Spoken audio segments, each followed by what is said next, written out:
Hello, my dears. Welcome to this vaguely hostage-style lighting, apparently. Tomorrow is Chronic Fatigue Awareness Day, so we're going to talk about what CFS and ME are, the issues with the diagnoses, because unsurprisingly, the diagnostic criteria are a little wonky and there's ableism and stuff, and how I survive as a person with chronic fatigue. Though I will say, as I wrote and researched this, I started to gaslight myself into believing that maybe I don't have it, but then I changed my mind halfway through. We're not gonna, let all of that sit in my brain for too long. Let's move on. So, yes, what is ME/CFS and why are there so many letters and also a slash? What is going on? These are also the questions that I asked myself, recently, even though I've been diagnosed with this since, sophomore year, so 6 years. But anyway, ME/CFS stands for myalgic encephalomyelitis / chronic fatigue syndrome. And the reason that both of those things exist and that there is a slash in between is because ME was named in the UK and CFS was named in the US vaguely around the same time period. And they're kind of the same thing, but also kind of different things. Or maybe one of them is post-viral fatigue syndrome, or maybe that's also the same thing as the other two. Also, a lot of people think that long COVID is the same categorical thing as well. Because the fun thing about CFS and ME and PVFS and long COVID is that nobody really knows what they are or what causes them. They all just kind of exist in the similar general category of symptoms that are not really expressed by other conditions. And so we can't necessarily know if each thing that a person would express is the same or a different thing or what's going on. So they've all been combined into ME/CFS. And I should mention that doctoral training does not include ME/CFS in the curriculum, and there are also no laboratory tests to diagnose it, probably because there's not really a known cause, so it's kind of hard to test for its physical manifestation. But it's estimated that about 90% of people with this condition have not been diagnosed, which makes sense given what we just learned. But what actually is this? Basically, it's being chronically fatigued. And before you go, okay, but then get more sleep, I need you to understand that ME/CFS is not being tired all the time, that is part of it. It's literally being so exhausted that your muscles are sore, you can't think straight, you have brain fog, you can't really even hold a pencil sometimes, and no amount of sleep or rest is able to make that better. And it really sucks. I wanted to film a clip of me during an episode so you can see what this brain fog looks like for me. But typically when that happens, I am genuinely incapable of picking up a camera or turning it on. So I decided against doing that, but I will say that Jessica Kilgren-Fozard has a short video about ME/CFS that she filmed during an episode, which is incredible, if only because representation matters and you never really get to see brain fog on film. I will link that in the description for you. Now, for some people, CFS or ME is episodic. For others, it is constant and it ebbs and flows, and it's also a common comorbidity with depression, migraines, allergies, autism, ADHD, IBS, and some hypermobility conditions. And I have all of the above, so this kind of makes sense. And it's also considered to be an overlap diagnosis with fibromyalgia. But the interesting thing to know about the combined disorder is that before the term CFS was initially created, people with ME were being correctly diagnosed, treated appropriately, and there was actually a lot of research that was going on into this disorder, citing some specific neurological causes and symptoms.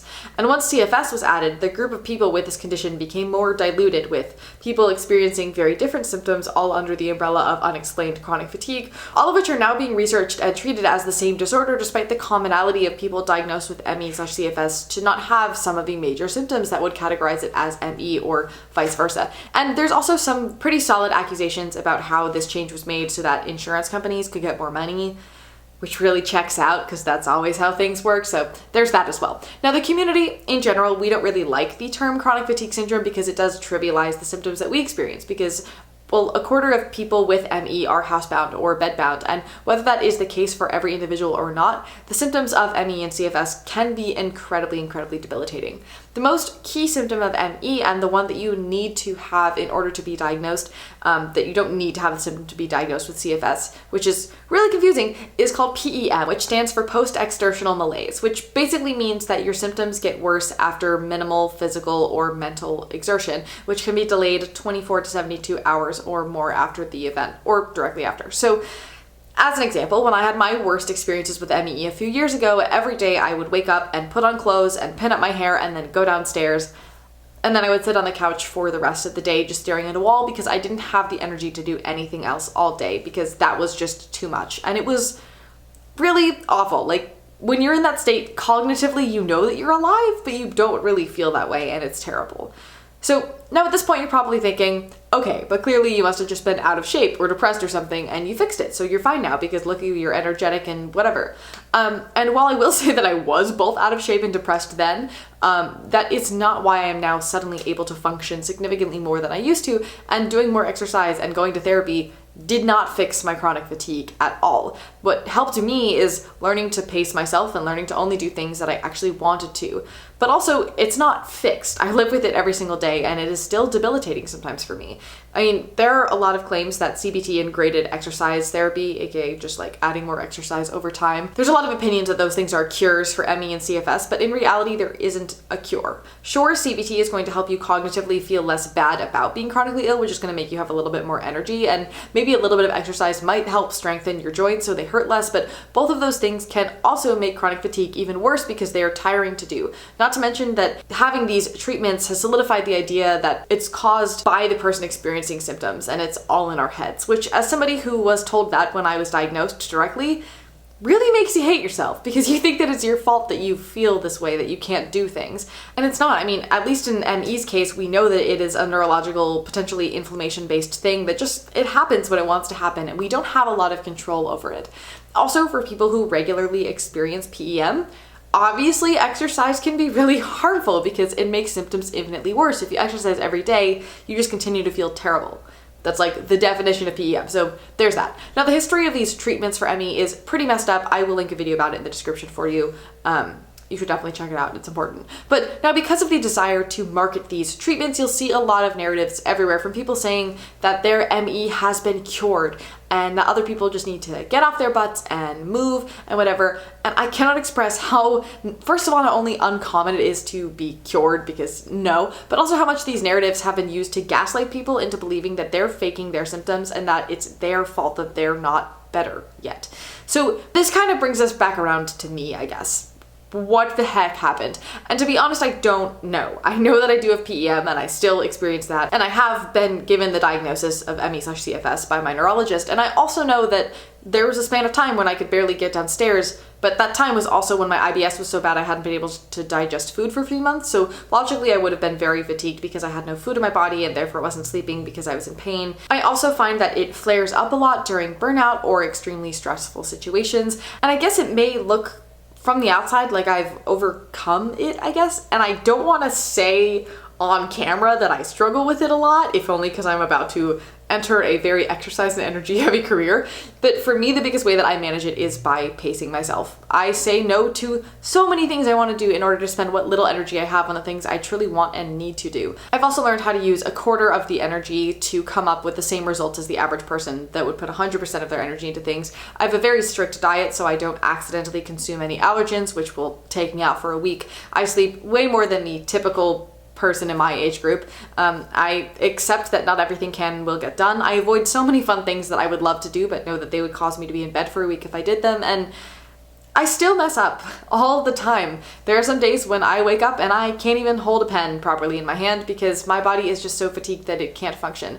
It happens less now than it used to, now that I know how to pace myself and I feel like I have something that I'm sort of working towards, and I've learned how much I can feasibly take on at once. And honestly, the pandemic in a weird way helped a lot with that because it forced me to do nothing for a long time, to the point where I actually got to feel what full energy Sydney felt like and could try to figure out how to keep them around more by paying attention to my body and learning to pace myself. I will also say that I very much have the tendency to just like go because I'm scared that if I stop, I won't get back up again. I know that I should probably not do that, and one day I am going to burn out really hard from having like 6 jobs every semester, but in general, my balance of rest to work is getting better, and I'm really proud of that. But that also does not mean that my ME is cured. It just means that I went, oh look, another chronic illness to add to my list of like 25. How can I organize my life around this so that it doesn't try to organize my life around itself on its own terms? And honestly, for me at least, my ME responded very nicely to the lifestyle changes that I needed to make to get my migraines and hypermobility under control. So they all just kind of complement each other in a weird way and figure themselves out. Also, it's important to acknowledge that like any chronic illness, ME is a spectrum. It's different for everybody and it ebbs and it flows for everybody. So for one person, pacing themselves might be one day on and one day off. For somebody else, it may mean that they can only do one thing per week. Or today they could walk around their house and make breakfast, and tomorrow they can't get out of bed. And all of that is completely normal, and that's all a normal experience to have with ME/CFS. And it's not an indication of laziness or how hard somebody is trying or whatever. It's just kind of how the cards fall and how the energy happens. So anyway, I'm going to link some resources about ME/CFS and also long COVID as well in the description for you. And I hope that you learned something. I know that I personally learned a lot about myself while researching this video, and I tried to, learn to give myself a little more grace for being tired. And yeah, that's all I have for today. As always, thank you for listening. Thank you for learning. Remember, it is never too late to start over. You are welcome to like and subscribe if you so desire. I would love to have you here in my corner of the internet. And if not, that's cool too. And yeah, I look forward to seeing you, my dear, in the next one.